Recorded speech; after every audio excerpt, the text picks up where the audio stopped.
Hi students, வணக்கம். இப்போ என்ன பார்க்க போகிறோம்? பயிற்சி 4.7 18ஆம் கணக்கு. என்ன கொடுத்துருக்கோம்? படத்தில் பக்கத்தில் ஒரு படம் கொடுத்துருக்கோம்.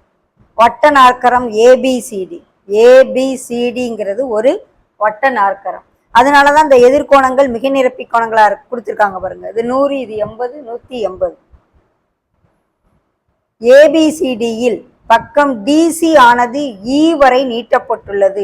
இந்த டிசிங்கிற பக்கத்தை கொஞ்சம் நீட்டி விட்டுருக்கோம், இ வரைக்கும் நீட்டி விட்டுருக்கோம். மேலும் ஏபிக்கு இணையாக சிஎஃப், இந்த ஏபியும் சிஎஃப்பும் இணையா இருக்கு. எப்படி? ஏபியும் சிஎஃப்பும் இணையா இருக்கு. அதுக்கு கிராஸா பிசி இருக்கு.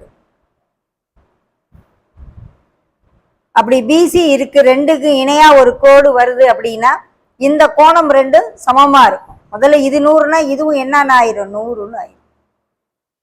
ஒரு ரெண்டு பக்கங்கள் இணையாகவும் அதுக்கு இடையில ஒரு கோடும் போகுது அப்படின்னா இது 100னா இதுவும் 100ன்ற மாதிரி ஆயிரும். அதனால இது 100னா அதுவும் 100ன்னு போட்டு. அடுத்து ஏடிசி 80 கொடுத்துருக்காங்க. மற்றும் இசிஎஃப், இசிஎஃப் எவ்வளவு கொடுத்துருக்காங்க? 20 டிகிரி. உன்னை என்ன கேட்குறாங்க? பிஏடி, இந்த ஆங்கிள் எவ்வளவுன்னு. ஸோ ஒரு பக்கத்தை நீட்டி விட்டோம்னா அதனால் உண்டாகக்கூடிய வெளிக்கோணத்தின் அளவு உள்ளதிர்கோணத்திற்கு சமம்னு நம்ம ஒரு தேற்றம் படிச்சிருக்கோம். ஒரு வட்ட நாற்கரத்தின் ஒரு பக்கத்தை நீட்டி விடுறதுனால வெளியே இருக்கக்கூடிய அந்த கோணத்தின் அளவு உள்ளே இருக்க கோணத்திற்கு உள்ளதிர்கோணத்திற்கு சமம்னு. So angle BAD equal to எதற்கு சமம் அப்படின்னா இந்த இசிஎஃப்ஐயும் பிளஸ் எஃப்சிபிஐ. இது 20, இது 100.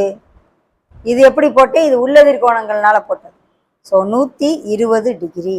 Angle BAD equal to 120 degree. என்ன இதனால? வெளியில ஏற்படுற கோணம் உள்ளதிர்கோணத்திற்கு சமம்ங்கிற அந்த தேற்றத்தின்படி 120 டிகிரி. எக்ஸ்டீரியர் ஆங்கிள் தேற்றம்.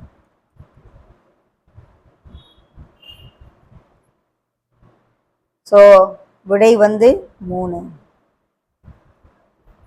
முதல்ல இது ரெண்டும் 100ன்னு ஏன் போட்டேன்? இதுவும் இதுவும் இணையா இருக்கு. இணையா இருக்கிறதுல இது டிரான்ஸ்வர்ஸா இருக்கு, குறுக்கா இருக்கு. அப்ப இது 100னா இதுவும் 100. இது உள்ளதிர்கோணங்கள். அடுத்து ஆல்டர்னேட் ஆங்கிள்ஸ். இது ரெண்டும் ஈக்குவல்னா இதுக்கு இது ஈக்குவல்னு சொல்லி இது எக்ஸ்டீரியர் ஆங்கிள் தேற்றத்தின்படி இதை போட்டாச்சு.